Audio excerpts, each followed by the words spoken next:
봄은 어느 곳에. 벌써부터 신문에는 봄춘자가 부뜩부뜩 눈이 뜨인다. 꽃송이가 통통이 불러오른 온실화초에 사진까지 박아내서 아직도 겨울 속에 찝거해 있는 인간들에게 인공적으로 봄의 위식을 주사하려 한다.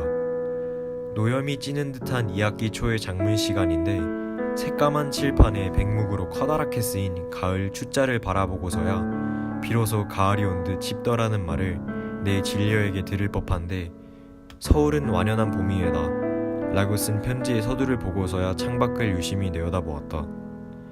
먼 산을 바라다보고 앞바다를 내려다보나 아직도 이 시골에는 봄이 기어든 자취를 찾을 수가 없다. 산봉우리는 백설을 인채로 눈이 부시고 아산만은 장근 2달 동안이나 얼어붙어 발동선의 왕래조차 끊겼다. 그러다가 요새야 조금 풀려서 성해장이 떠밀려 다니는 것이 보기만 해도 무시무시한데, 어젯밤 눈바람에 시달리던 뜰 앞의 꽃나무에는 떨어지다 남은 잎새가 앙상한 가지에 목을 메어단 채 바들바들 떨고 있다. 도야지 유리 위에 웅성거리고 앉은 까치 2마리도 털이 까칠까칠한 것이 아직도 추위를 털어버리지 못한 듯. 그러나 어쩐지 봄은 내 신변으로 스며들고 있는 것 같다. 오줌 짱군을 짊어진 이웃집 머슴들이 보리밭으로 향하고 땅바닥에 잔설이 햇빛이 퍼지기가 무섭게 녹기 시작하는 것이 눈에 띄어서 그런지 아무튼 앞으로는 봄이 나와 친분이 두터워질 것 같다. 양지 바른 책상머리에 정자하여 수년 전 출판하려다가 붉은 도장 투성이가 되어 나온 나의 시집을 몇 군데 뒤적이는데 토막생각이란 제목 아래에 이런 구절이 튀어나왔다. 오관으로 스며드는 봄 가을 바람인 듯 몸서리 쳐진다. 조선팔도 어느 구석에 봄이 왔느냐. 그렇다. 삼천리 어느 구석에 봄이 왔는지 모른다.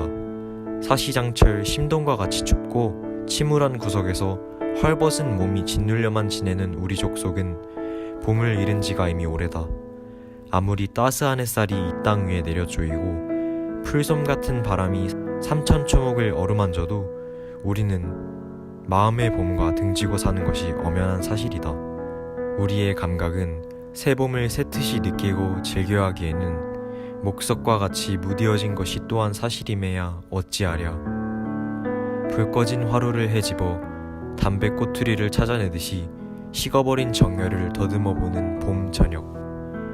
피리 소리도 들리지 않는데 엉덩춤부터 추려는 것도 가소로운 일이 아니어리와 나지 않는 춘흥을 억지로 불러일으키는 것도 가엾은 어릿광대뿐이다. 작별 없이 떠나간 청춘은 방정맞은 소조와 같이 한 번 앉았던 가지로 다시 돌아온 줄 모르고 성냥불처럼 확 하고 켜졌던 정열은 재가 되고 먼지로 화하여 자취 없이 사라진다.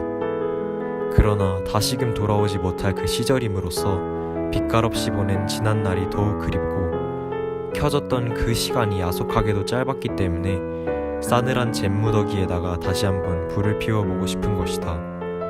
그러나 나는 혹시나 하고 새봄의 맥을 짚어보려 한다.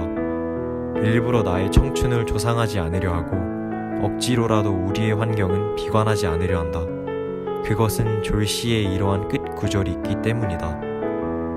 몇백 년이나 묵어서 군역 뚫린 고목에도 가지마다 파릇파릇 새의 움이 솟아나네. 뿌리마저 썩지 않은 줄이야 파보지 않은들 모르리.